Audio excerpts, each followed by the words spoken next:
Alright! So magandang araw, magandang hapon, magandang gabi. Depende ho yan sa time zone ng ating lugar at sang sulok man tayo ng ating mundo. Sana'y nasa mabuti tayo na kalagayan at walang sakit-sakit ang lahat. Sa mga kababayan nating OFW at mga kababayan natin na nandyan sa Pilipinas, babang palang araw sa ating lahat. Okay, so mga kababayan ko, well, tuloy-tuloy lang tayo sa ating balita dito ng mga tamang balita at sagutin ang maling information na ipapakalat ng mga fake news peddlers ng mga anti-Marcos, lalong-lalo na doon galing po sa mga kwanggol ng mga vlogger makabayan. Yes, dapat silang sasagutin. Bakit? Kasi pagkakayaan natin sila na lagi pong naninira araw-araw kay PBBM at sa Marcos Administration sa katagalan pagkabayan, ang kanilang mga paninira ay magtotoo yan sa mata ng ibang tao. So dapat silang sasagutin kasi ang bagong Pilipinas, bawal po ang mga sinungaling. At syempre, kasama niyo pa rin si Sir Ivan, ang pinakabulol na vlogger sa balat ng YouTube, pero bibigay sa inyo ng mga totoo at mga preskong balita na kinukuha natin sa ating kapitbahay na social media. So magandang buhay sa ating lahat mga kabayan and a happy Tuesday sa ating lahat.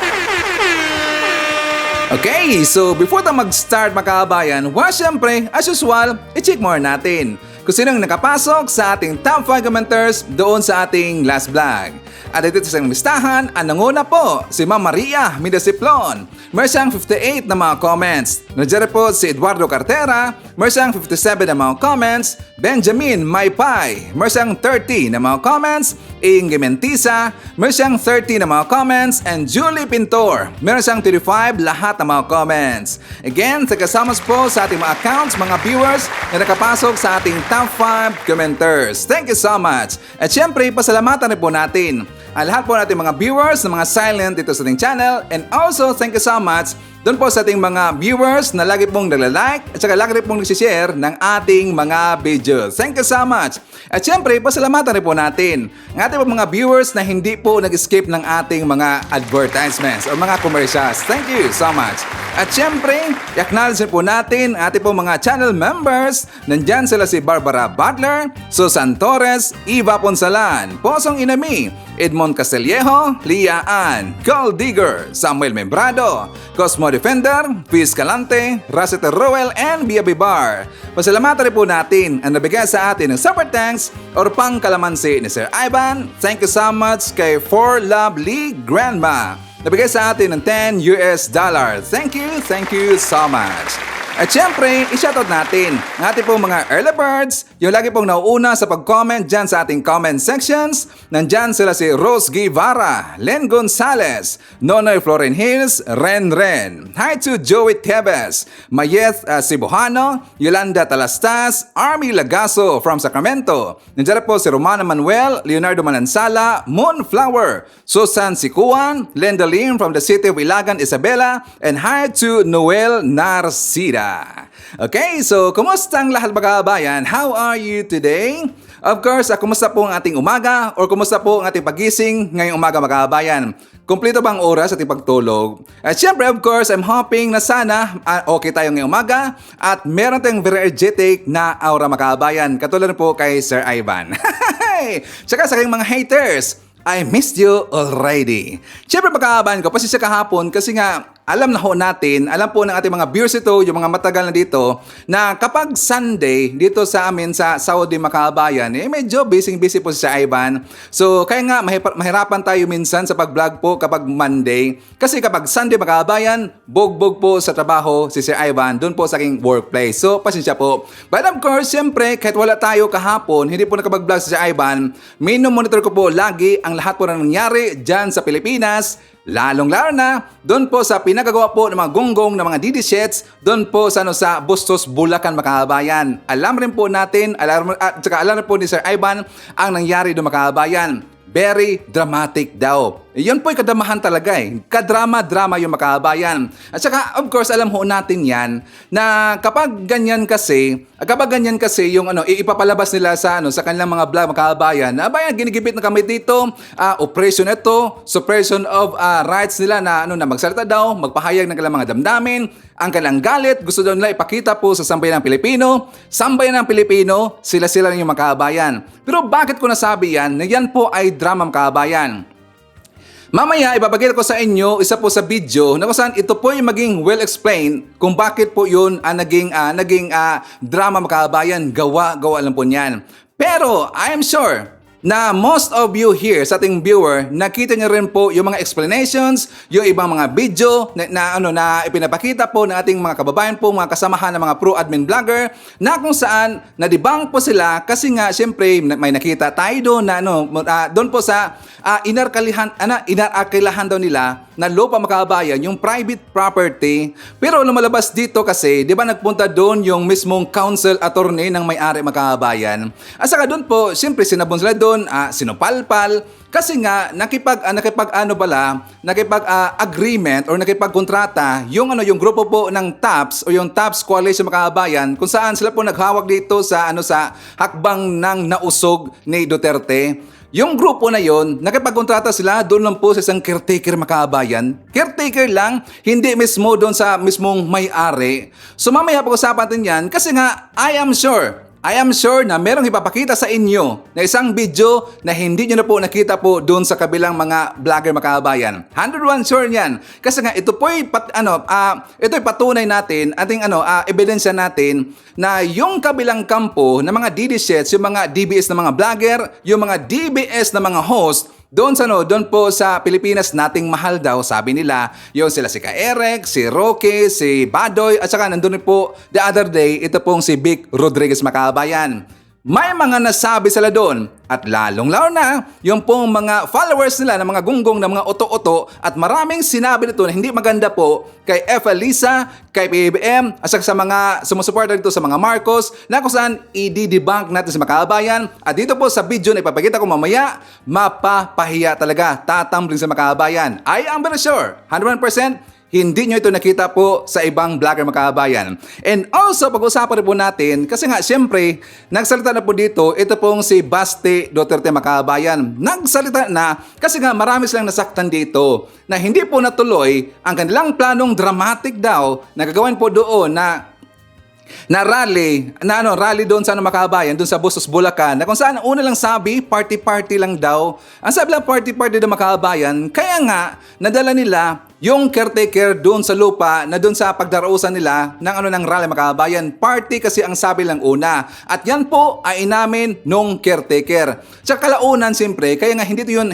natuloy kasi nga nalaman nila mga siguro day before Makabayan, nalaman nila na hindi lang pala basta-basta na party ang pagdadarausan doon, kundi isang pagmumura, rally, defending the traitor sa ating bayan Makabayan. Yun kasi mangyari, kaya nag-decide kaagad yung may-ari na hindi po ipapagamit ang kanyang property Makabayan. Mamaya, sasampalin po natin ng ebidensya yang si Basti Duterte, sasampalin po natin ng ebidensya yang si Vic Rodriguez, yang si Roque, yang si Celes at saka si Buddy Makabayan. Mapapahiya yan sa akin mamaya. And also pag-usapan rin po natin kasi meron silang inilabas ngayon na isang deepfake video na naman po. Yes, deepfake na video kasi nga very desperate na ho sila ito na sisiraan si PBBM at saka ang Marcos administration Makabayan. Yes, you heard it right. Meron silang inilabas na naman po na bagong deepfake video. At saka pag-usapan rin po natin. Yun rin pong yung in-interview po ng isang PDEA agent na doon po in-interview po ni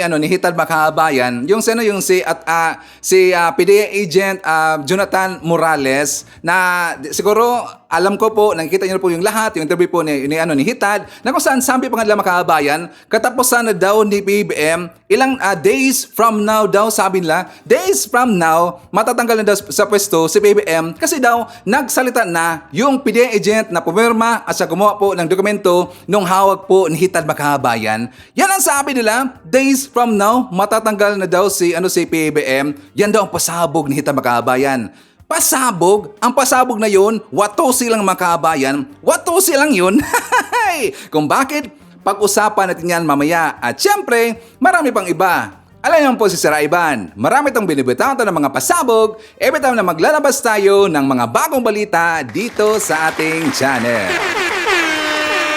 Okay, so before tayo mag-start mga kabayan, syempre, i-shoutout muna natin. At saka kumasahin natin po ating mga pinalangga na mga legends, ang ating mga senior citizen. Hello po, kumusta? Kumusta? I'm hoping po na sana nasa maayos tayo ng kalagayan. At syempre, nandyan rin po kasama natin ang mga Marcos Loyalist. And also, kasama rin po natin ang mga DDS na mga matitino. Nandiyan rin po mga kababayan natin po, mga Pinklawan o yung mga Dilawan. At syempre, pasalamatan rin po natin at saka i-welcome natin ating mga bagong subscribers, mga bagong pasok sa channel. Welcome to the family and thank you po for appreciating our channel. Again, sa ating mga haters, I love you all. Hey! Did you miss me mga haters? Pasensya po sa ating mga viewers na wala kahapon si Ivan. Pero dito rin po sa ating mga haters, swerte kayo, wala kahapon si Ivan. Kung na-stress kayo sa mga banat kahapon ng ating mga kasamahan po ng mga pro-admin ng mga vlogger, mga loyalista, mga Marcos supporter, well ngayon, mas lalaki yung bibigyan kayo ng sakit ng ulo ni Sir Ivan. Okay? But anyways, before tayo mag-start mga kabayan, doon po sa mga kamaritisan po ng ibang mga vlogger, siyempre dito muna tayo po sa good news. Na kung saan, at least mga kabayan, di ba? Kahapon, nakita natin si PBM, nagpunta doon sa isang irrigation project, inauguration irrigation project doon po sa Malitubog, Maridagao, Magabayan. So for more details, let's watch this. This irrigation project, the land will become a fertile field of grain. It will bring many bountiful harvests, nourish many families, and ensure their children will get their fair share of progress. It will put food on your plates so that people may share their blessings at the table of peace. Ang tagumpay na ito ay nagpapatunay sa determinasyon ng inyong pamahalaan upang tulungan ang ating mga magsasaka at palakasin ang ating sektor ng agrikultura. Marami pa pong serbisyo na ilalaan upang maitaas ang antas ng pamumuhay ng ating kababayan, lalo na ang mga nasa farm. Ginagaranti ako sa inyo na ang Build Better More na programa natin ay hindi lang pangkalunsuran, ito ay pangkanayunan at pangkalahatan. Sapagkat saan man kayo sa bansang ito, kasama kayo sa pag-unlad na minimithi natin sa ilalim ng bagong Pilipinas. Nung panahon na wala pa yung irrigation dito sa Pikit, medyo salat sa kabuhayan yung mga tao. Ngayon na meron na, so kahit paano yung kakulangan ng kabuhayan ng mga tao ay napunan ng kahit kaunti. So ang ano namin dito is aalagaan na lang namin kung ano yung binigay ng gobyerno pang sa ganun aming mapagtibay yung samahan namin sa mga magsasaka at saka sa aming samahan sa organisasyon.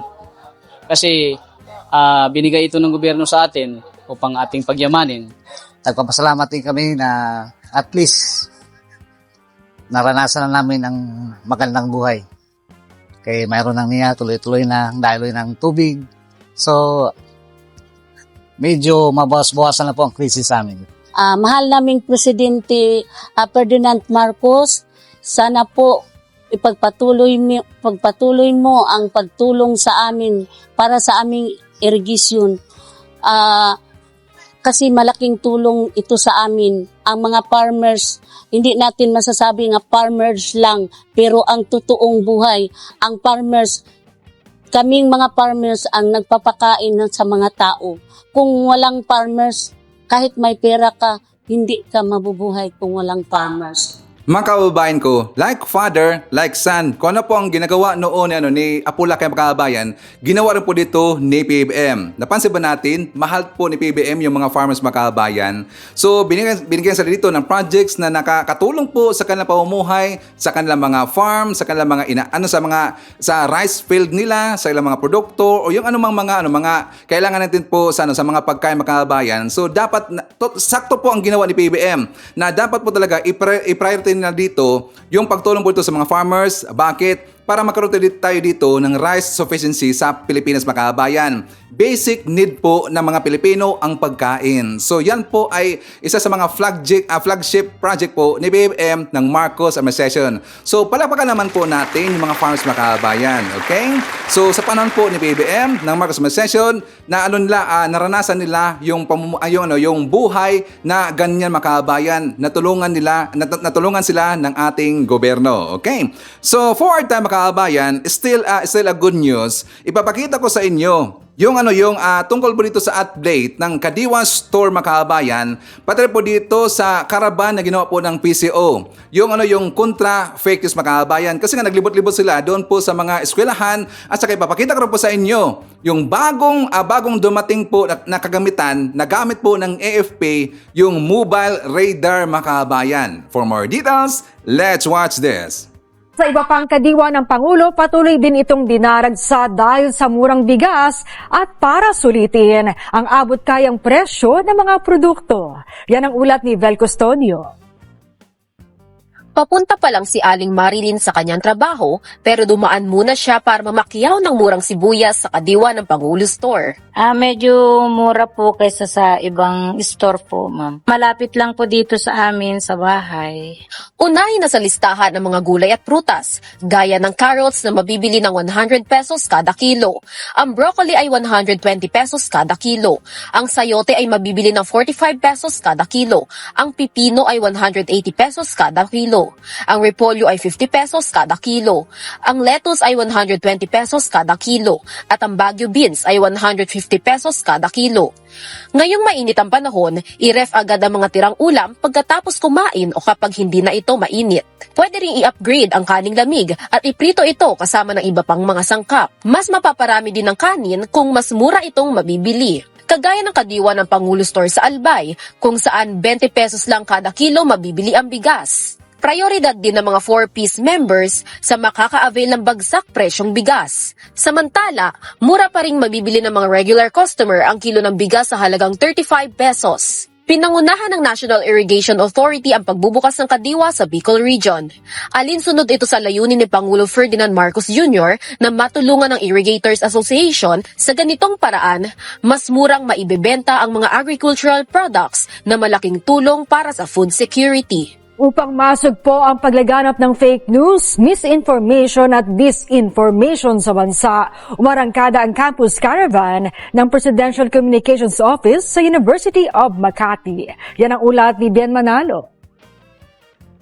Interactive, fun at puno ng kaalaman ang pag-arangkada ng unang araw ng 2-day Community Campus Caravan ng Presidential Communications Office o PCO sa University of Makati ngayong araw. Ang magkaklaseng sina Jessica Bernales at Nika Almerol, game na sumali sa mga aktibidad ng government communication agencies. Ako po, marami po. Katulad po doon, diniscuss po yung about kung anong nangyayari sa government or yung mga binabalita. Marami akong natutunan po sa pagkasing, lalo na po dun sa mga voice ng acting voice. Layo ng caravan na sugpuin ang paglaganap ng fake news, misinformation at disinformation sa bansa bilang bahagi ng kanilang media and information literacy campaign.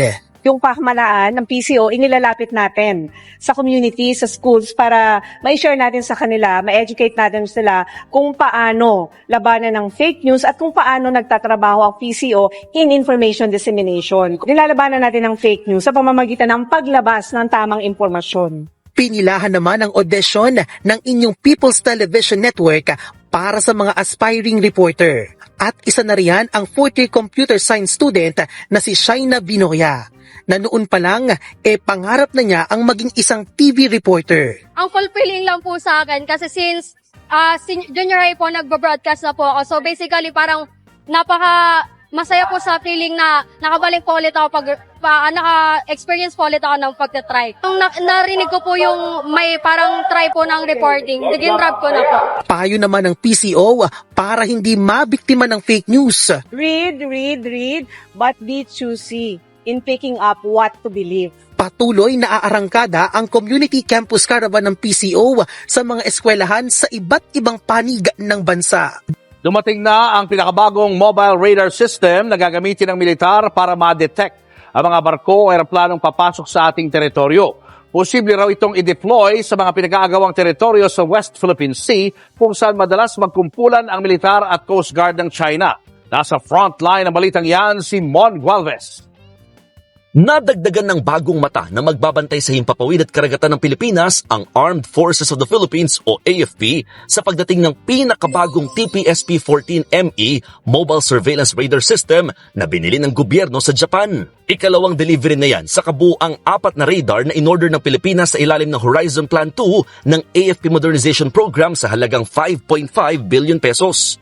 Kanina, formal itong tinanggap ng Department of National Defense sa turnover ceremony. No, it adds our scope of domain awareness, particularly in the aerial domain. No, it adds eyes. Kumbaga nadadagdagan tayo ng mata.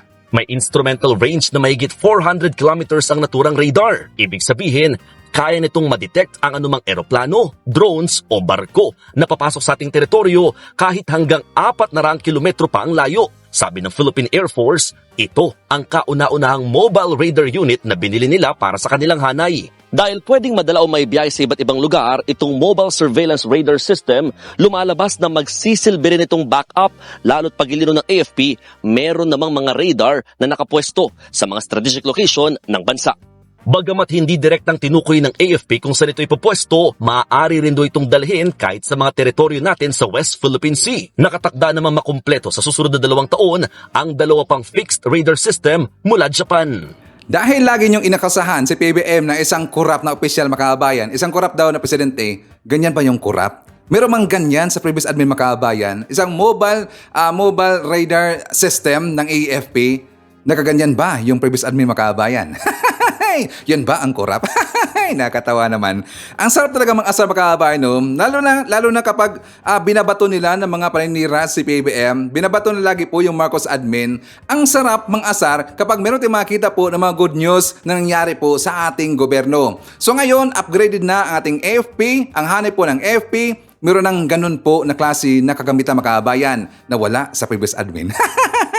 So anyways, meron po tayong bawala sa ating mga senior citizen. Ito po yung tungkol po sa isang scam mga kabayan. Yes, isa pong scam kasi nga alam nyo po na napakahirap kitain ang ating pera tas mawawala lang sa ganun na ganun ka-easy mga kabayan. So para maiwasan yan, let's watch this.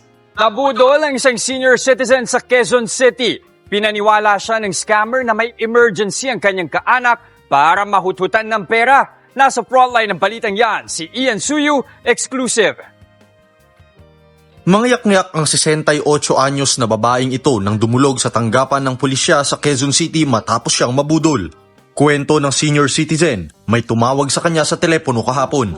Kasama raw nito ang kanyang manugang na nakabangga umano. Humingi ito ng pera sa matanda para raw pambayad sa nabundol na nag-aagaw buhay na raw.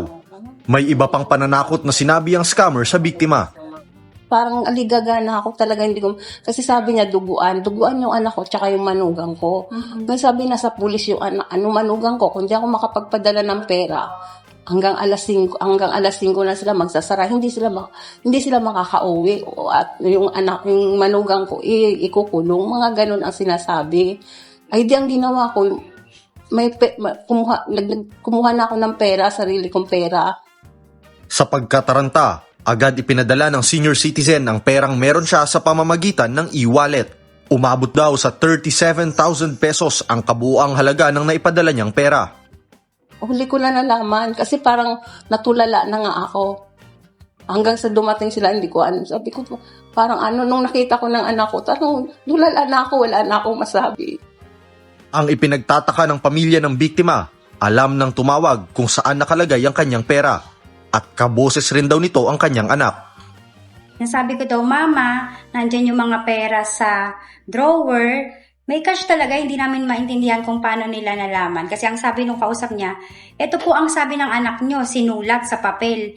Kuhanin nyo daw yung pera, nasa sobre, nasa drawer. Kaya yung mama ko, parang toliro na siya, kinuha niya. Yung bunso ko, siya yung kasama ng mama ko sa baba na nagbilang ng pera. At siya ang nagpatunay na narinig niya yung boses ko. Ang modus na ito, tinatawag na emergency scam. Nagpapanggap ang mga scammer na may emergency ang miyembro ng pamilya ng kanilang biktima para makapanghuthot ng pera.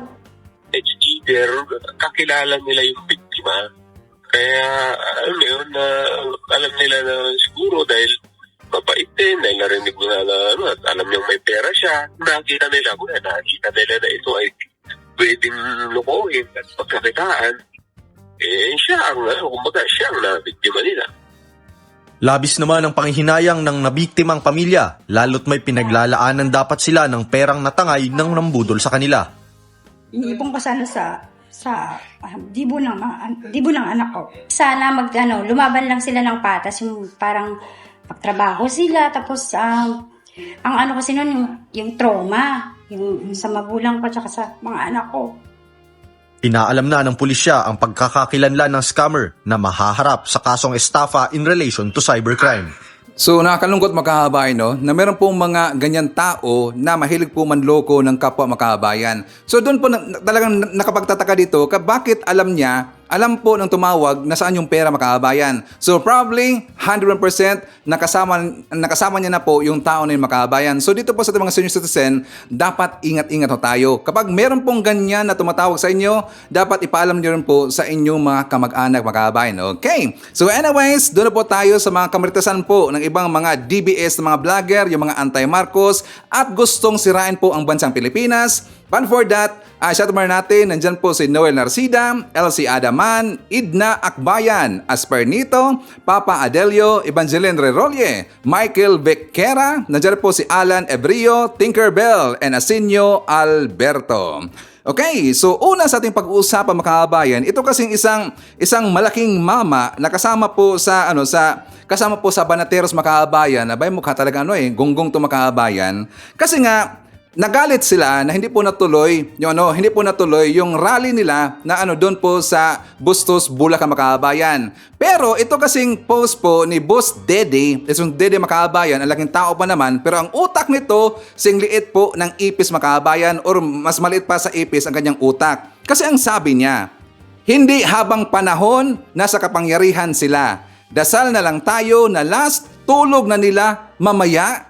Last tulog lang daw mamay makahabayan, gonggong, be careful what you wish for, Boss Dede. Kasi kapag ang sinasabi pong hindi maganda sa kapwa-tao, babalik yan sa'yo. Isipin niyo makahabayan. Marami pong mga instances nangyari na ganyan makahabayan. Kapag mayroon kang sasabihin hindi maganda, at saka kinukurse mo yung tao makahabayan, bumabalik ho yan sa kanila. Kasi ang Panginoon natin, ayaw niya ng ganyan po na klase na mga ugali makahabayan. Pangit ho yan. Nang kukurs ka, pangit yan. So kapag ang issue dito, tungkol po sa inyong rally, tungkol to sa gobyerno, kung anumang narinig mo na mga hindi maganda, doon ka magpo-focus. Hindi pwede yung mamatay ka. Alam nyo, napansin ko makahabayan, ito po mga DBS na mga DD-shit, napansin ba natin, like for example, yun pong si Ipi Salvador makahabayan, kapag merong bumabatikos daw kay Duterte, mamamatay makahabayan. Tapos dito rin po kay Boss Dede, gusto niya na last tulog na lang daw. Sana mangyari sa kanya makahabayan. Wag naman, pangit yun Pangit, eres. Hindi po ganun si Sir Ivan. Alam ko, pagalitan ka naman ako ng mga viewers ito Sorry. Ayaw yung ganun. Pangit yung ganun. Dapat lumaban sila ng patas. Dapat bardagulan lang. Wag umabot po sa ganyan makahabayan. Okay? So ngayon, may ididibang tayo. Ano yan, Sir Ivan? Unahin mo natin. Ito pong nag-post sa ating last vlog makahabayan. Di ba sinabi ko yung mga rallyista binayaran. Sabi niya fake news na Sir Ivan. Pero siguro hindi lang nakita makahabayan na ang nagsabi nun mismo po yung Obispo Monsignor sa Malolos, Bulacan makahabayan. Yes, kumpirmado ho yun. Kasi meron nagtanong, sabi na taga saan daw, anong pangalan po ng pare. Diba sabi ko hindi ko sure makahabayan, baka Father Reyes. Butin lang, meron pong nag-message kasi Ivan, at at the same time, meron pong nag-comment doon sa ating last vlog makahabayan. Siya pala si Father Perez. Take note, Father Perez of Malolos, Bulacan makahabayan. Yes, yan po ay kumpirmado. Ang mismo nagsabi sa atin, taga Malolos po makahabayan, kilalang niya, yan pong si Father Perez. Kasi nga nagdududa sila, at saka isa rin po siya sa nagsumbong sa akin makahabayan, kasi nga hindi na nila na-take dito At nila nagustuhan dito kung bakit halos araw-araw na lang yun po ang mga ginagamit po ng mga pang-engganyo na na aatin sila. Lahat po ng kanyang mga makabayan, yung kanyang misa, simula nang start po ng araw na yon hanggang so on and so forth, gano'n na daw, lagi daw ng engganyo na suportahan daw itong si FPRD makabayan, si Digong. At saka kapag meron daw gaganapin daw na maisog rally, pupunta na makabayan kasi meron pong ayuda. Yan po kumimado na sila po yung mga bayaran.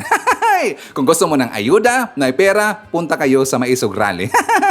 So ngayon, may nag-comment. Nabasa ni Sir Ivan. Ang sabi dito ni Mayor Ivan Octura, kung bayaran, bakit ginigipit daw? Kung bayaran, bakit ginigipit? Bakit pati mga pulis hinarangan ang daan para hindi makadaan ang mga dadalo sa rally? So ang ibig sabihin makabayan, ang kanyang comment, she is referring, she ba or he? He is referring doon po sa issue po sa Bustos na 'di ba marami mong nagsabi na hinarangan daw ng pulis makabayan. Hinarangan daw ng pulis, meron daw mga tao doon, ng mga armado, nagdala daw ng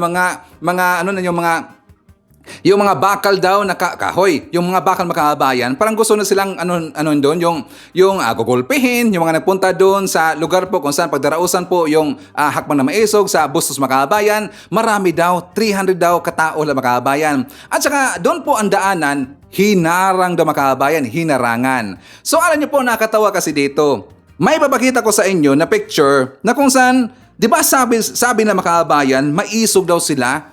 Maisog, mga matatapang. Pero hindi ba nila alam na mas matapang po yung mga taga Bulacan makabayan? Yes, matatapang ho sila. Ayon po sa mga vlogger na taga Bulacan rin po makabayan. Sabi lang, matatapang po yung taga Malolos Bulacan. Hindi yan umaatras po ng kahit ano. Pero dito tingnan nyo, nakatawa na ang hinarang na po sa daan ng makabayan, isang upuan lang, umatras sila kaagad. Tapos nung nakita nila yung upuan na yan, sabi na, dapat people power na daw kaagad makabayan. People power na kaagad dahil lang sa upuan, hinarangan, ganyan ba yung mga maisog na mga alipuris ni Digong makabayan? Dahil lang sa isang upuan, atras kayo kaagad, maggonggong talaga eh. So before natin sila ididibang makabayan, ipapakita ko muna sa inyo.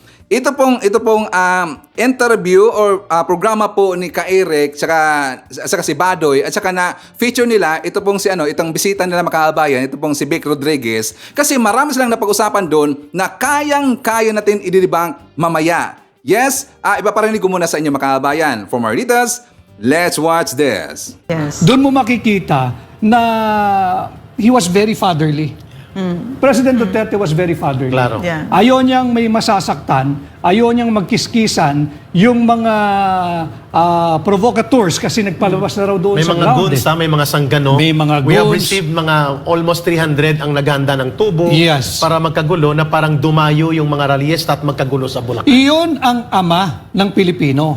Yun ang ama ng Republika ng Pilipinas. Through and through. And he decided, wag natin ituloy yan. Ayokong may masaktan, whether sa hanay ng mga hakbang ng maisog, the organizers, the attendees, or kahit yung mga pinakawalan nilang goons, ayaw niyang masasaktan. And that's very commendable. Yes. That's very PRRD. Yes. May desisyon. Gusto nilang pagtakpan yung marami nilang pagkukulang. I think, Doc Lorraine at Ka-Eric, ang isang kinakatakutan kaya pinigilan din yung rally kahapon ay baka ipalabas yung video na ipinakita ni Maharlika. And I think that's one reason. Which video is this? Yung, Just to be clear. Regarding the extraction. Yung kidnapping. Or kidnapping.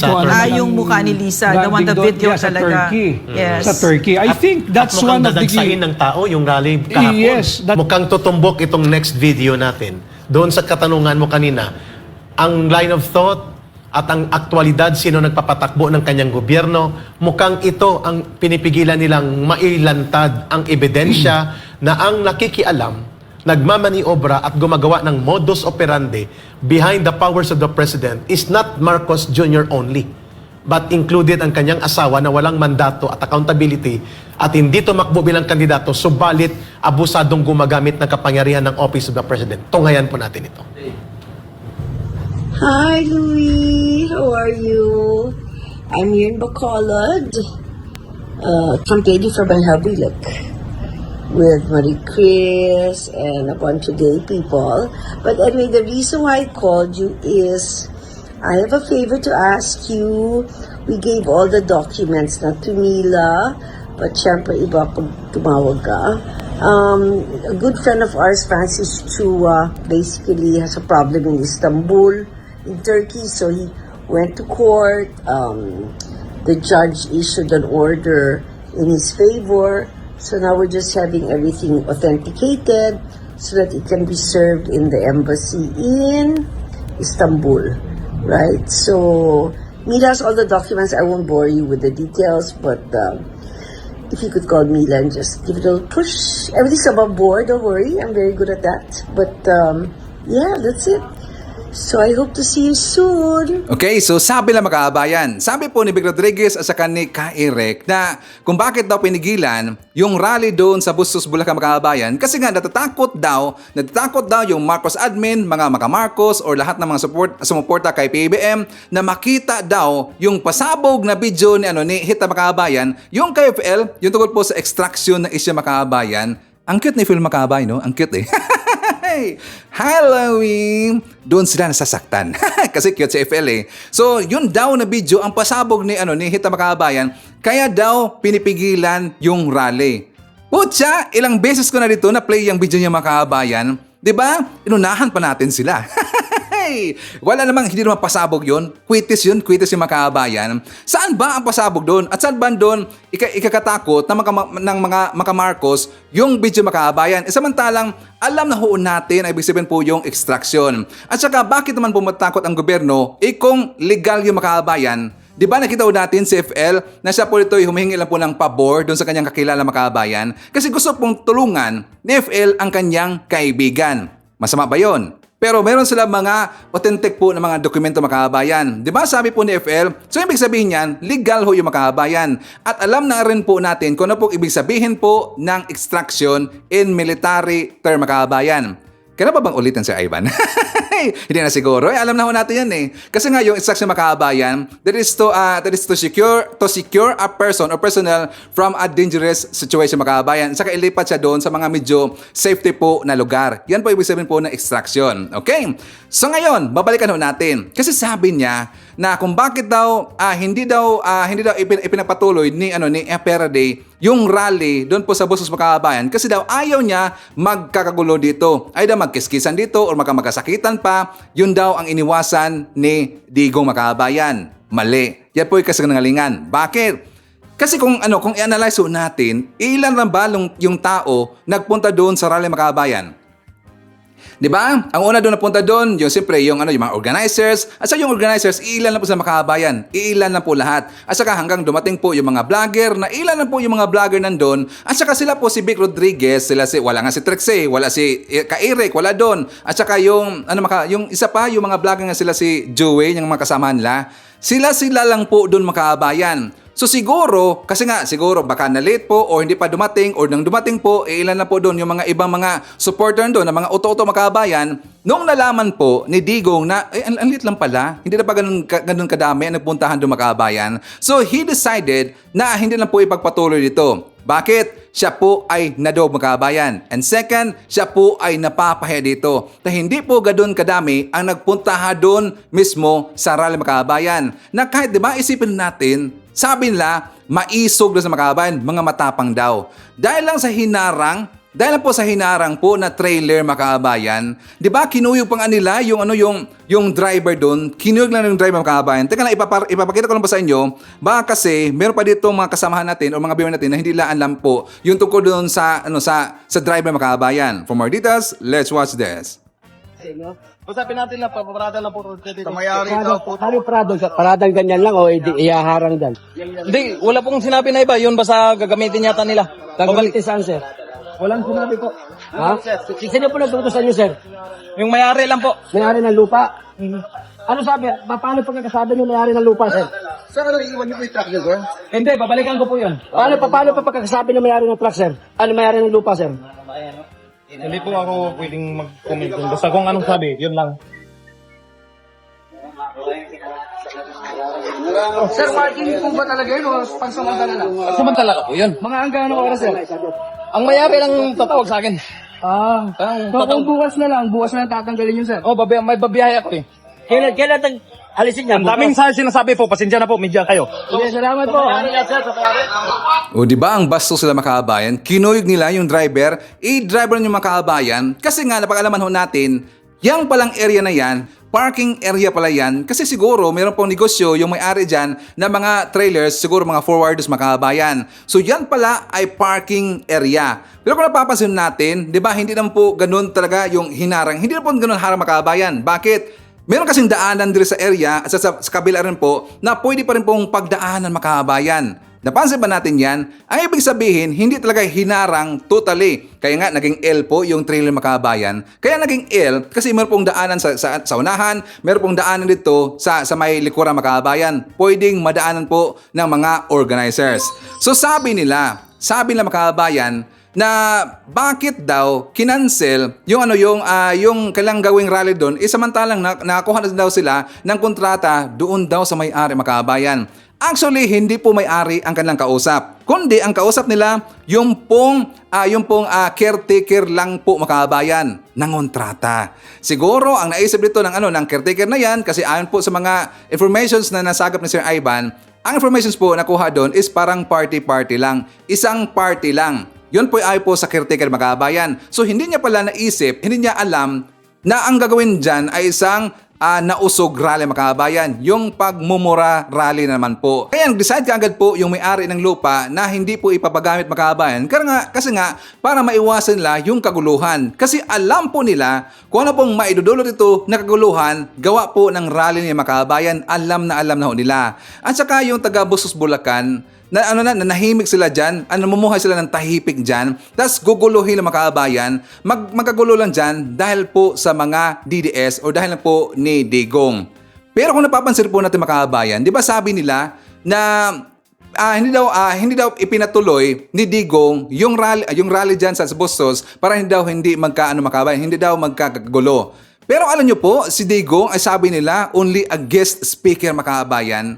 Di ba? Nakapagtataka talaga kasi sabi lang, guest speaker na daw itong si Digong. Pero bakit nakabase lang sila at saka doon po sa mga desisyon po ni Digong mga kababayan? Ang ibig sabihin yan, hindi lang po guest speaker itong si Digong. Mga sinungaling sa mga kababayan. Si Digong po ang promotor ng maisog rally. Kundi hindi lang po siya invited, mga imbitado dito, isang guest o isang bisita, hindi po kababayan. Kundi si Digong po dito ang mismong promotor ng rally na yan. Kasi yan kasi sinasabi nila, lalong-lalo na sa mga tarpulin na makababayan. Di ba napansin ba natin, special guest si Digong daw.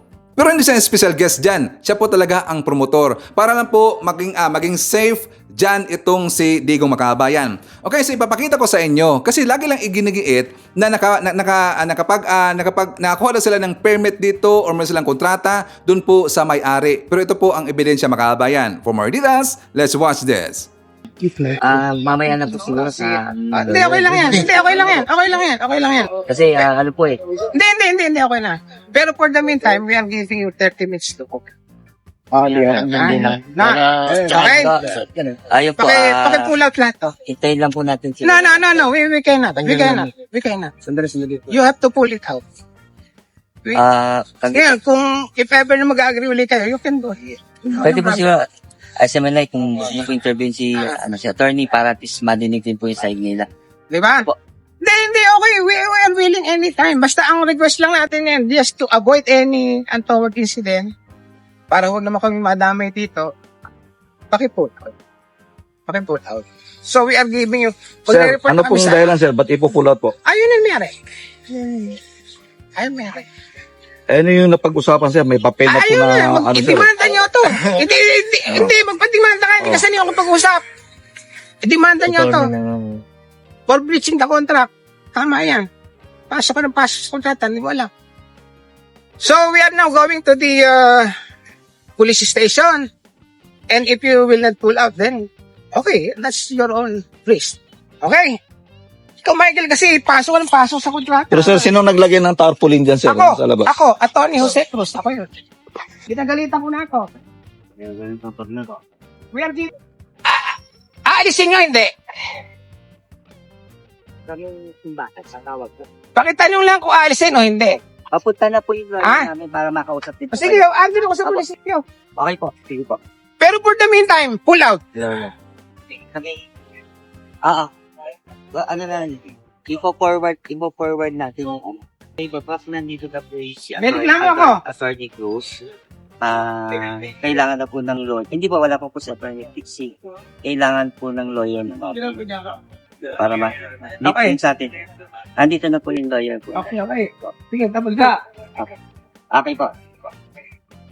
I'm giving them Yes po, Tony. 20 minutes or 15 minutes to pull out. Pag hindi nyo pinaayos dito, kakasuhan kayo. Okay po. Tandaan nyo yan, Hepe. Okay po. So, nireklamo ko itong mga tao na ito. Pumasok na walang pahintulit dito. Yan pa ang totoong maisog mga kaabayan.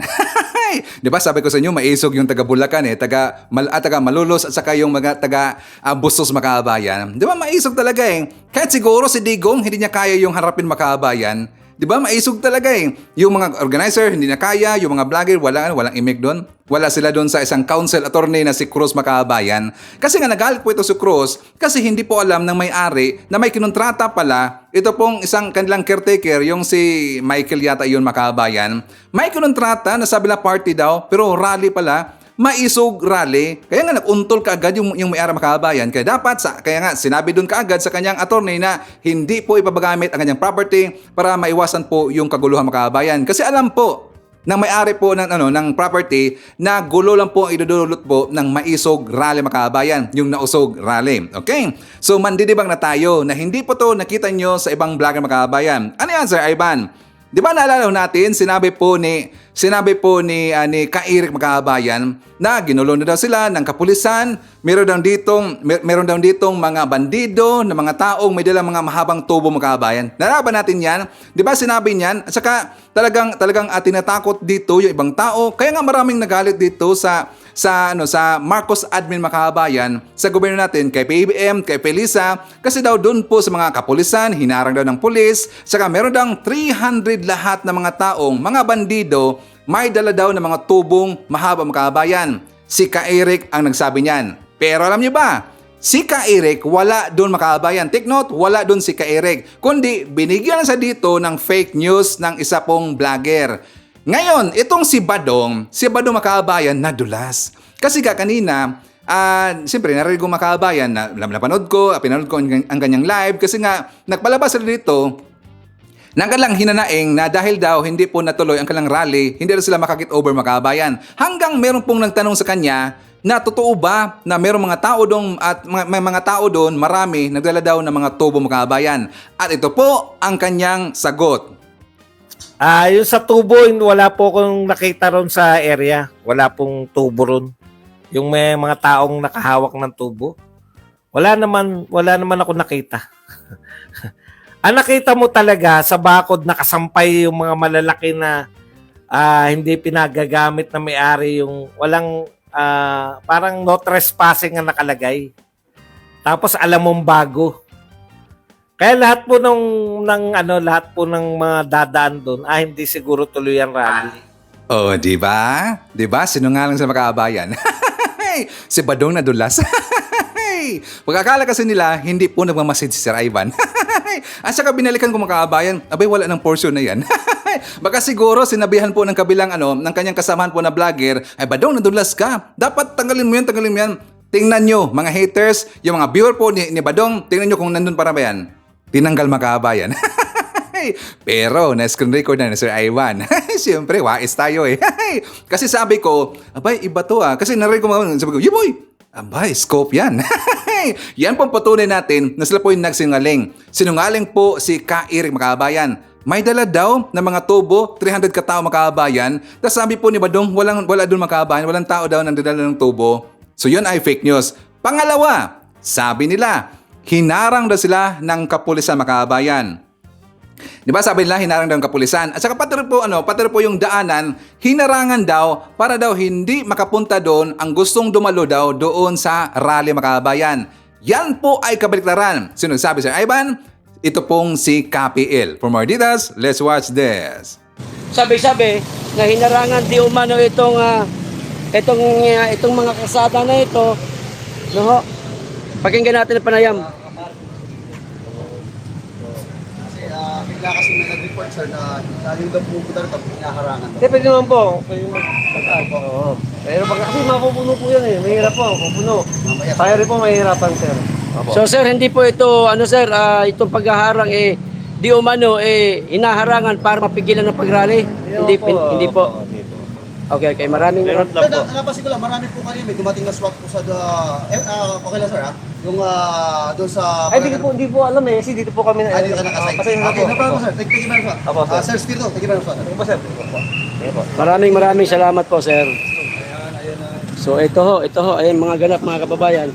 Ito hinarangan, ayan, hindi, ito lilinawin ho natin, lilinawin po natin mga kababayan ang mga usap-usapan dito na di umano, na hinarangan ito para mapigilan ang hakbang ng Maisog Prayer Rally.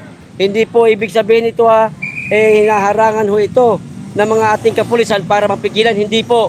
Nililinaw po natin mga kababayan, hinarangan po ito para hindi po mag-cause ng traffic, para hindi po mapuno yung lugar doon sa hakbang ng Maisog Prayer Rally at hindi po maapektuhan ng trapiko.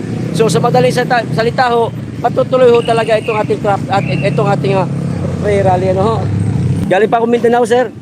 Welcome mo sa Bustos. Opo, ganito pala sa Bustos, sir.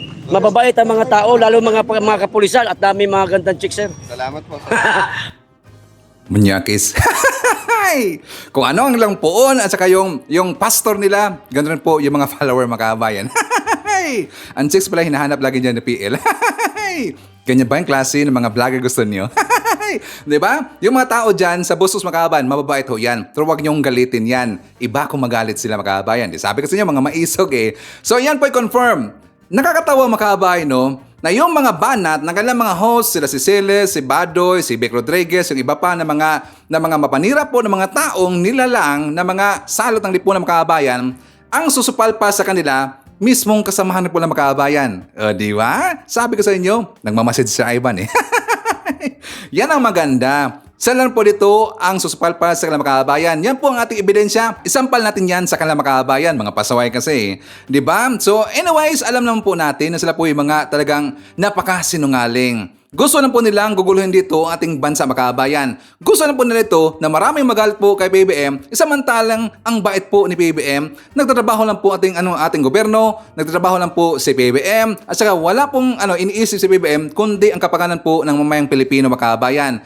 Pero sila, puro lang po panggugulo makabayan, lalo na. Ito pong si Basti Duterte nagsalita na po. Ang sabi niya, kasi nga devastated sila makabayan, hindi sila makaget over dito at talagang depressed sila. Sabi niya, the actions taken by the administration against the scheduled hakbang ng Maisog Peace Rally in Bulacan today is a clear violation of the people's right to peaceful assembly. Violations right to a peaceful assembly ng makabayan. They will not silence us, but rather, this will inspire us even more to continue to fight for transparency, accountability, and against any form of oppression by this current administration. Bakit sila napakaganyan? Kasi magkaproblema ang kanilang pera makabayan. Kapag merong rally silang gagawin, may pera involved ho dyan. Ngayon, isasampal natin sa kanila. Sa panahon po ni FPRD makabayan, marami po doong mga rights talaga na tinanggalan ng makabayan. For example, under the administration of former President Rodrigo Duterte, Human Rights Alliance Karapatan has recorded 4,586 restrictions or violent dispersals of mass actions, public assemblies, and gatherings. Isipin niyo yan, 4,586 ang restrict po ni Digong Makabayan. Hindi lang po magkaroon dito ng mass actions, public assemblies, and gatherings. Pero dito, second time pala Makabayan, nangyari po na parang nirestrict sila or parang hinarangan sila Makabayan. 2 times pa lang po, nakaganyan sila. Pero sa panahon po ni FPRD, 4,586 times Makabayan. Diba? Gonggong talaga How ironic. Nakatawa ang mga salot ng lipunan. Ang pagkakala ng makabayan, hindi natin makikita po sa Google. Simpleng Google naman yan ang issue nila. 'di ba? Kung meron tayong hanapin po ng mga ebidensya, simpleng Google, makikita kaagad yan, di ba? Hindi nila pwedeng itago ang kanilang ginagawa po sa previous admin, mga kababayan. Ang kanilang ginawa po noon sa previous admin, bumabalik sa kanilang mga kababayan, di ba? Kung anong gagawin nyo sa kapwa-tao na hindi maganda, yan ang po ang mangyayari sa inyo. Kaya ikaw, Boss Didi, yung mga pang-course mo sa mga tao, sa mga Marcos na hindi po sumuporta sa inyong ipinaglalaban, kasi inyong pinaglalaban, walang kwenta naman yan eh. Yan ang po'y dagdag po na problema sa Pilipinas, mga kababayan. Bakit ayaw na nalitong sumuporta po sa gobernador natin? Bakit? Kasi ang gusto nila, ang maupo po ang isang Duterte, si Inday Duterte, mga kababayan. Yan kasi ang gusto nila na maupo para mabalik po ang kanilang power, mga kababayan. Bakit? Nagkaproblema na kasi ang kanilang mga negosyo.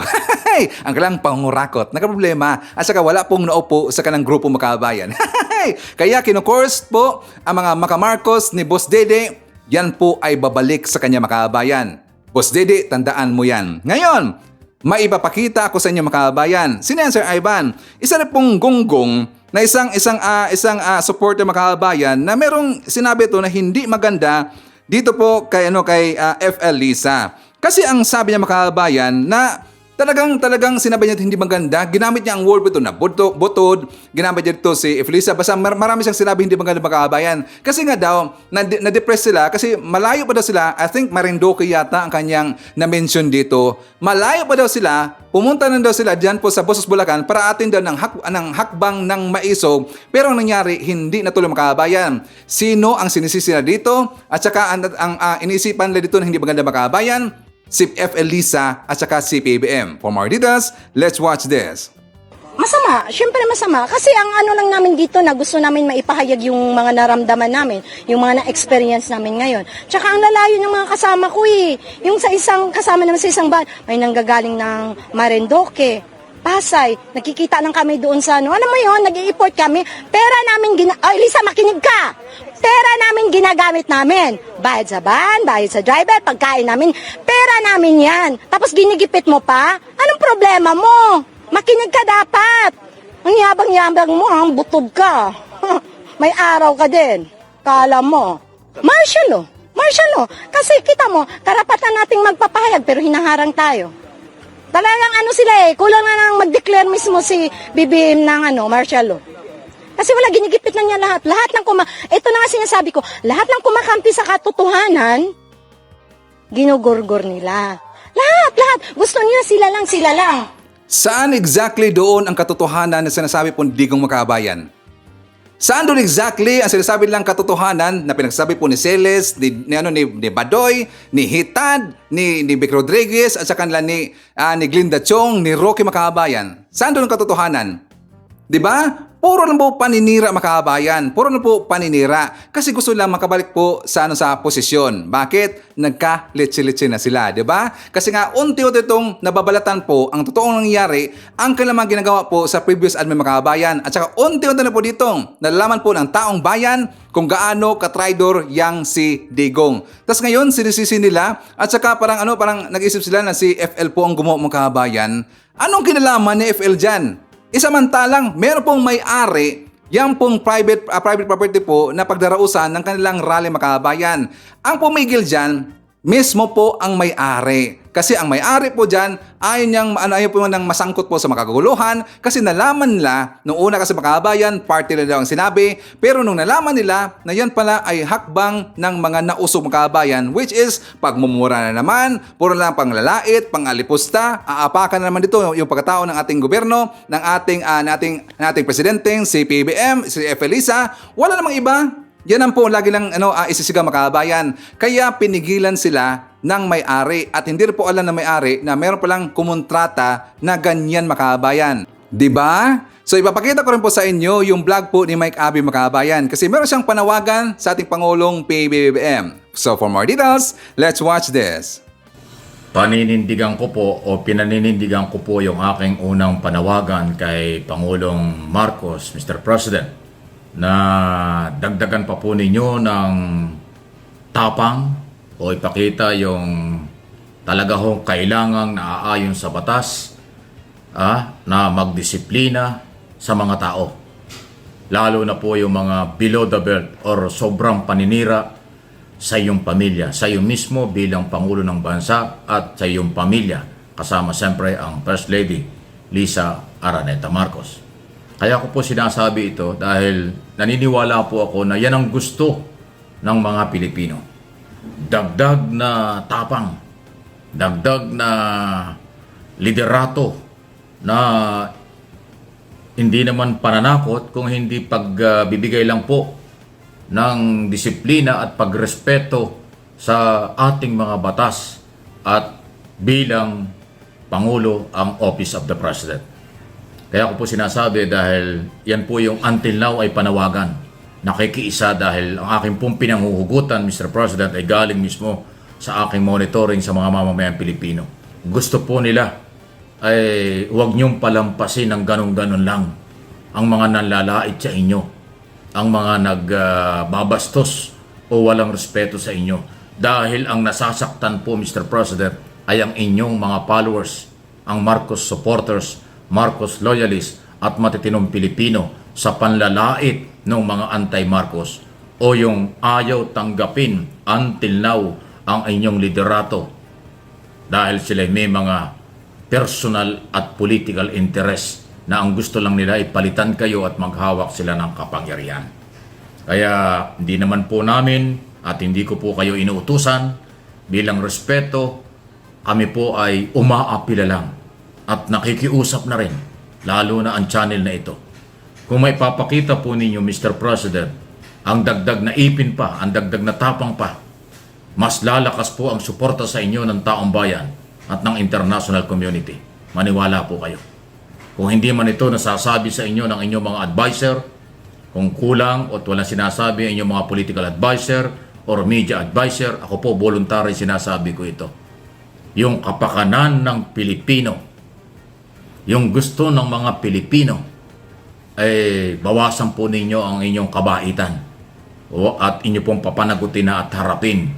Kung hindi man kayo, marami pong opisina at ahensya ng gobyerno ang pwedeng pagalawin para hanapin, papanagutin sa mga batas ang mga nanlalait sa inyo na mga personal na mga atake, na kawalan ng respeto sa tao, sa mga naglagay sa inyo at kayo mismo at sa inyong pamilya. Kasi Mr. President, pasintabi na po, alam ko namang alam nyo ito, ang mamamayang Pilipinong naglagay sa inyo at nagmamalasakit na sa inyo. Alam ba nyo na maraming Pilipinong hindi nakaboto para sa inyo noong nakaraang eleksyon ng 2022 na ngayon ay kumakampi na sa inyo? Katulad ng mga Liberal Party Piklawan. Hindi kayo ang tinuportahan niya ng eleksyon. Meron silang kandidato, si Leni Robredo. Pero ngayon po, naniniwala na sa inyo, kinakampihan na kayo. Lalo na po pag ipinakita nyo yung dagdag na ipin at huwag nyong palampasin ang mga naninira ng personal, mas dadami pa. Maniwala po kayo, Mr. President. Mas dadami pa ang maniniwala at susuporta sa inyo, liderato at sa inyong pamilya pag inyo pong ginawa yan. Wala pong magagawa, Mr. President. Kung prinsipyo po ninyo, ugali po ninyo, o inyong pagkatao o pagiging mababait, nasa inyo po yun. Alam namin yon. Pero dahil presidente na po kayo nasa inyo ang lahat ng authority. Nasa inyo ang lahat ng kapangyarihan. Pero yung ginagawa po sa inyo ay pambabastos. Panlalait. So palagay ko naman po hindi masama na ipairal ang mga batas para disiplinahin ito. Tama, nasa saligang batas ang freedom of expression, freedom of assembly, pero yan po'y may mga limitasyon. Pag issue lang, okay. Pag constructive ang dating, okay. Constructive criticism, okay lang. Pero pag below the belt, pag personal na, ibang issue. Isipin mo, meron pong isang anti-Marcos na artista pa dati. Ang sama ng description kay First Lady, sinabihan ba naman, ako kung pwedeng sabihin to, sinabihan ba naman ang mukhang palaka? Isipin mo yan. Ang pinagsasabi nila, bangag, adik, di ba? Mukhang palaka, ano ba yan? Galing po sa kanilang angkan yan. Kung di ako nagkakamali, si Vivian Velez, sige na nga, pangalanan ko na. Si Vivian Velez na dating artista, laos na artista, yan po ang description Sa inyo. sa ating First Lady, sa inyong First Lady, sa inyong asawa, Mr. President. Bakit po ninyo pinalalampas ito? Masakit po yan sa mga nagmamahal sa inyo. Masakit po yan sa mga totoong may malasakit sa ating bayan. Kasi yung kawalan nila ng respeto sa Office of the President, hindi po yan katanggap-tanggap. Kawalan ng respeto sa inyong pamilya, hindi po yan katanggap-tanggap sa matinong Pilipino. Kaya po, inuulit ko, sana huwag kayong magalit sa akin, Mr. President. Sana maintindihan ninyo ang kalagayan ng mga Pilipinong nagmamalasakit sa inyo. Hindi na po tama na palampasin ninyo ang mga sobrang paninira at pamimersonal sa inyong pamilya. Institution po ang pinaglalaban dito. Office of the President, karangalan ng bansa. Tama yung sinabi dati ni Congresswoman Janet Garin, isang doktor, na pag sinisiraan, pinipersonal ang Pangulo, ang sinisiraan ng mga naninira, hindi ang Pangulo kung hindi ang Pilipinas, ang mamamayang Pilipino. Totoo yan, kasi ang Office of the President, institusyon, napakataas na posisyon sa pamahalaan. Baka hindi alam, reminders lang, baka hindi alam ng mga namimersonal sa ating Pangulo. Totoo yung sinasabi niya ni Garin, na pag sinira ng personal ang Pangulo, ang taong bayan na sinisira, ang imahe ng bansa, ang imahe ng mga Pilipino, ang sinisira sa international community. Kaya po, muli, kung inyong papakita po ang kamay na bakal sa tamang pamamaraan, dahil below the belt ang ginagawa nila, hindi po yan masama. Actually, ulitin ko, maraming matutuwa, maraming sasang-ayon, at marami na naghahanap, Mr. President, ipakita mo na yan. 2 years pa lang eh. Wala pa nga 2 taon. Sa June 30 pa ang 2 taon ng inyong gobyerno. Pero sobra-sobra ang ginagawa sa inyo ng mga anti-Marcos, anti-government. Lalala yan. Titindi pa yan pag hindi po nyo kinontrol. May kasabihan nga tayo, hanggat maaga pa, kalusin na. Hanggat maaga pa, gawa na ng paraan. Gusto po yan ng mamamayang Pilipino, hindi lang ng Marcos supporters, Marcos loyalists, hindi lang ng 31.5 milyong bumoto sa inyo. Majority ng Pilipino gusto na po yan. Bahala na kayo, Mr. President. Huwag po sanang ikagagalit nyo, huwag kayong magagalit dito po sa aking mga sinasabi. Parte lang ito ng malasakit na totoo sa ating bayan. Aside pa po kay Mike Abba Makabayan, nalalaman natin, di ba nanawagan po ako sa ating last vlog, nanawagan po ako kay PB Makabayan. Di ba sabi ko, sana gamitin rin po ng konti yung kamay na bakal Makabayan kasi nga sumusubra na yung mga gonggong na yun eh. Sumusubra na yung mga anti-Marcos. Talagang inaapakan sila Makabayan. Alam mo natin na napakabait po ni PBM. Ang pamilya Marcos, mabait po sila.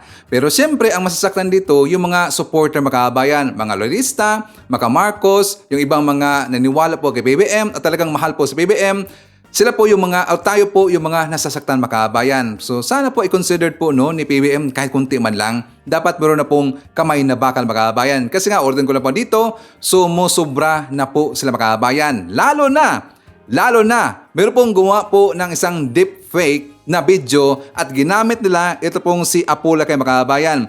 Na kung saan meron ng anak itong si PBM. For more, na ibang anak po si PBM Makabayan. For more details, let's watch this. This is the little Amy before. Now she's grown up already. This is the daughter of Bongbong from his first cousin Teresita Romualdez. How that happened? Because of drugs. May biruin ninyo dahil sa cocaine. Very high siya sa droga. Nabuntisan niya yung pinsang buo si Teresita na anak ni Vicente Romualdez. O di ba hindi maganda Makabayan? Kaya nga yun po ay isang deepfake plus deepfake audio or audio cloning Makabayan. Yan po hindi maganda kasi nga talagang baka siguro hindi lang ganun po ang mangyayari Makabayan. Baka maging marami pa. So as soon as possible, as early as today, sana ipakita na po ng konti yung kamay na bakal po ni PBM kasi hindi na po maganda ang kanilang ginagawa Makabayan. 'Di ba? Talagang ginagamit dito yung AI, video cloning, deepfake video at saka audio cloning mga kababayan. Baka in the near future or days from now, yung sinasabi nila na pulburon gumagamit si PBBM, hindi malayo, ganyan rin po ang kailangang gagawin mga kababayan, 'di ba? So sana po PBBM. Okay. So anyways, before tayo mag-jump po doon kay Hitad mga kababayan, pero siyempre hindi natin ipapakita po yung video ni Hitad, may ibang kaso pala itong si ito pong si PDEA Agent Jonathan Morales. Yes, meron po. I think some of you nakita niyo na po yung ipinakita po na video na from ABS-CBN mga kababayan, no? Ipinakita po ng kasama natin na mga vlogger, 'di ba? Na kung saan si Katunying yung nag-interview noon mga kababayan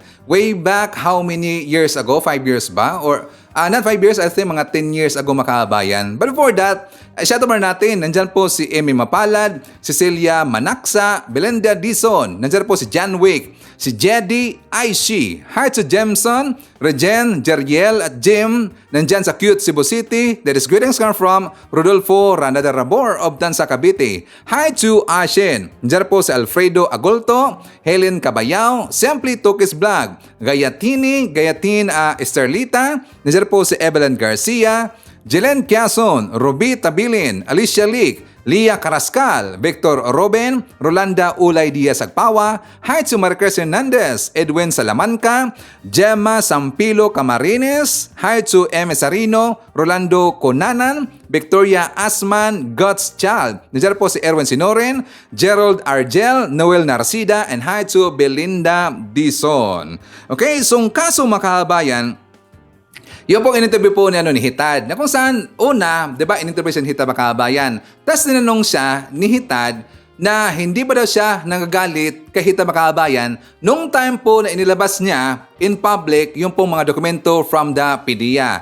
'Di ba sabi po ni PDEA Agent Jonathan Morales, nung una daw mga kababayan, galit daw siya kay Hitad.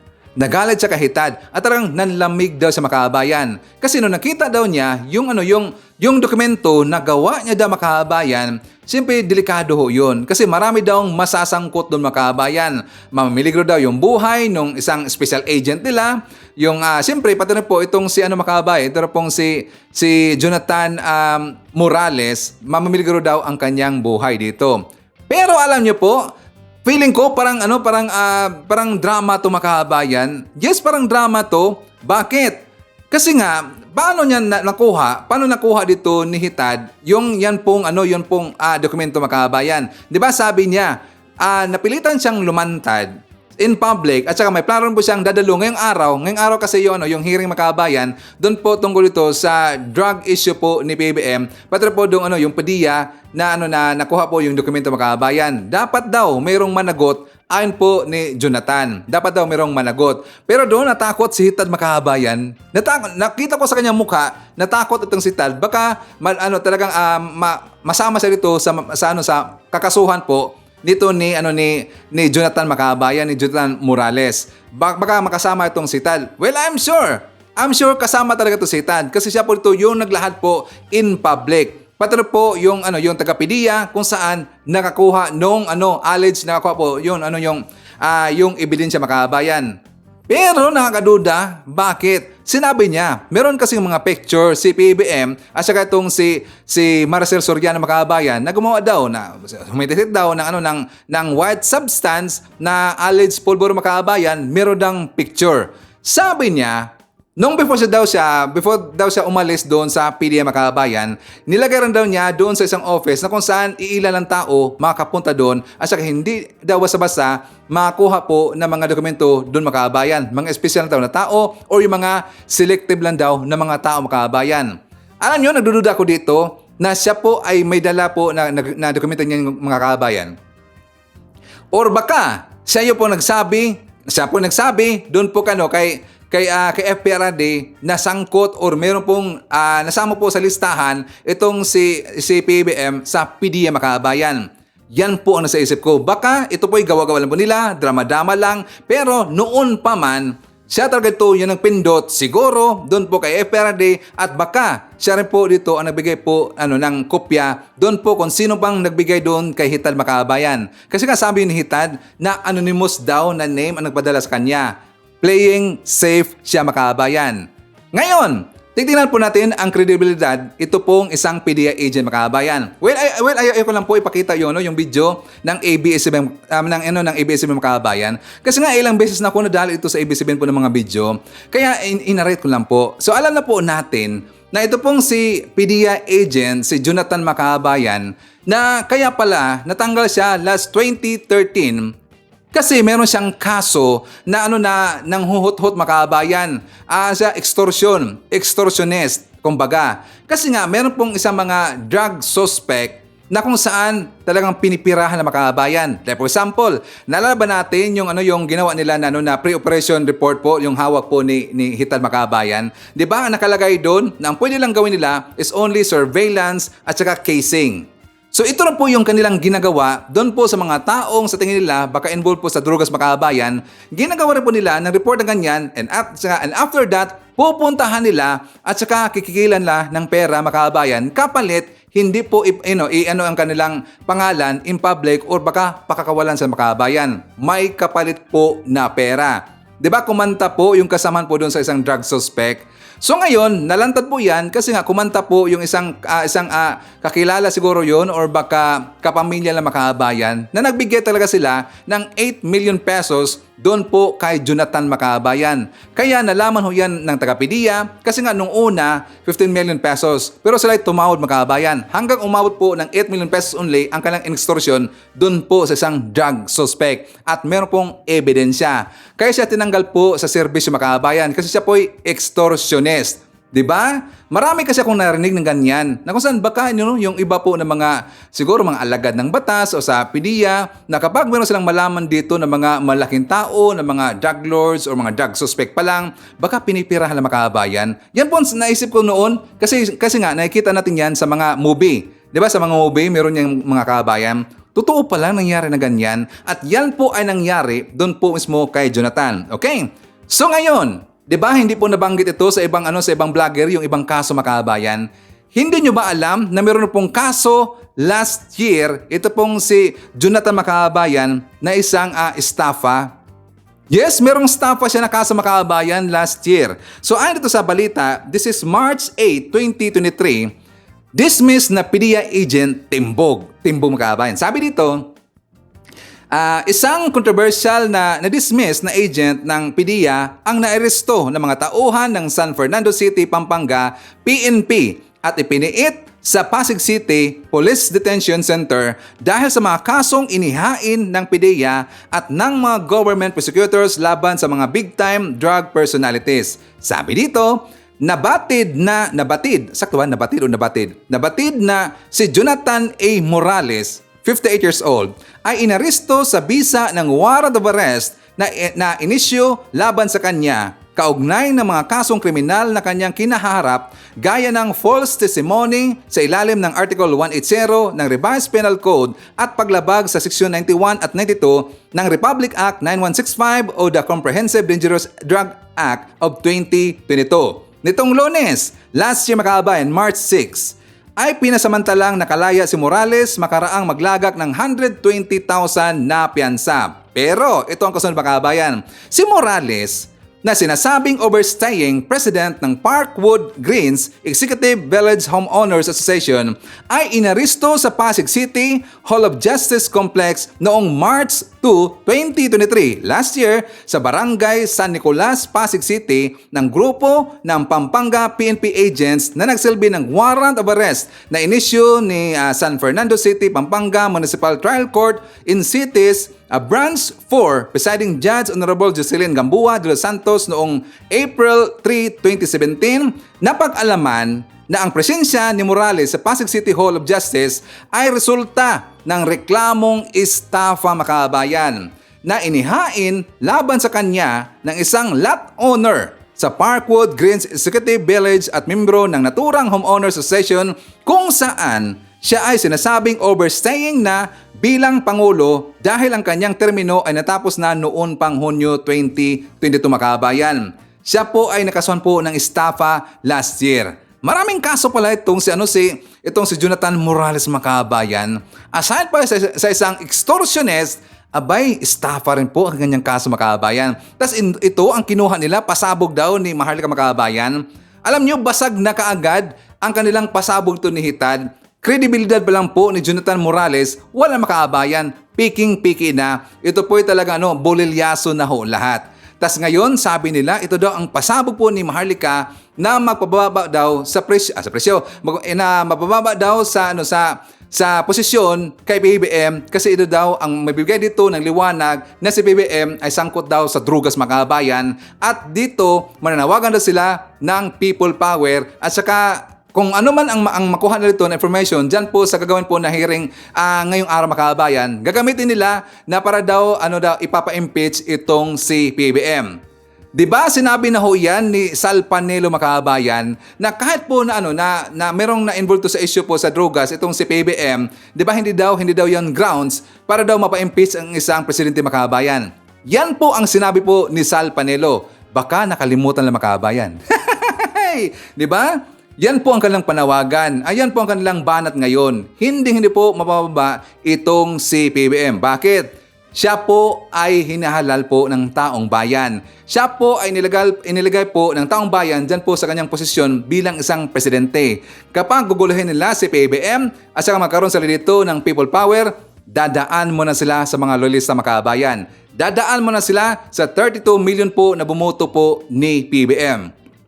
Nakita nga natin the other day, di ba, nagkaroon na dito ng rally ang mga pro-BBM mga kababayan. Yes, nagkaroon na po. Napapahag dito na ng suporta po yung pro-BBM, mga lista. Nakita natin, I think sa Pasig, somewhere in Pasig yata yun, na rally nila. So, hindi pa lang yun. Kapag merong gagawin ito na hindi maganda po yung mga DBS, yung mga anti-Marcos, yung mga salot ng lipunan, mas dadami pa yung rally ng mga pro-BBM mga kabayan. Asahan natin yan, okay?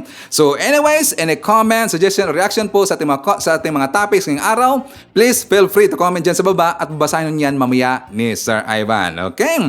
So anyways, thank you so much po sa ating mga viewers na hindi po nag-skip ng ating mga commercials. Thank you so much. At syempre, yan po ating manakal ng mga balitang ngayong araw. Kung nakaabot ka po sa portion na to, sana nakapag-like na ho tayo. Libre po ang mag-share. Libre din ang mag-subscribe. Again, maraming salamat sa mga viewers na hindi nag-skip ng ating mga commercials. Thank you. Thank you so much. At before natin tatapusin ating programa ngayong araw, sana sabayan nyo si Sir Ivan para sa ating live messaging prayer. Panginoon, nagsusumamo po kami na tulungan mo kaming mahanap ang tamang paraan upang malutas ang aming mga problema. Pakiusap na ipadama mo pong muli sa amin ang iyong pag-ibig. Nananampalataya po kami sa iyo at alam naming binabantayan mo po kaming lahat. Nalalaman mo po na kami ay nasa isang malungkot na sitwasyon. Diyos na siyang nagtutustos at nagmamahal sa amin. Pakiusap po na dinggin mo ang aming mga panalangin. Panginoon, naway pagpalain mo po ang lahat ng pamilyang Pilipino. Pakiusap po na patuloy mo silang akayin at ingatan. Ito po ang aming dasal ngayong araw sa ngalan ng ating Panginoong Hesukristo. Amen. So maraming salamat mga kababayan and I hope to see you again on my next video.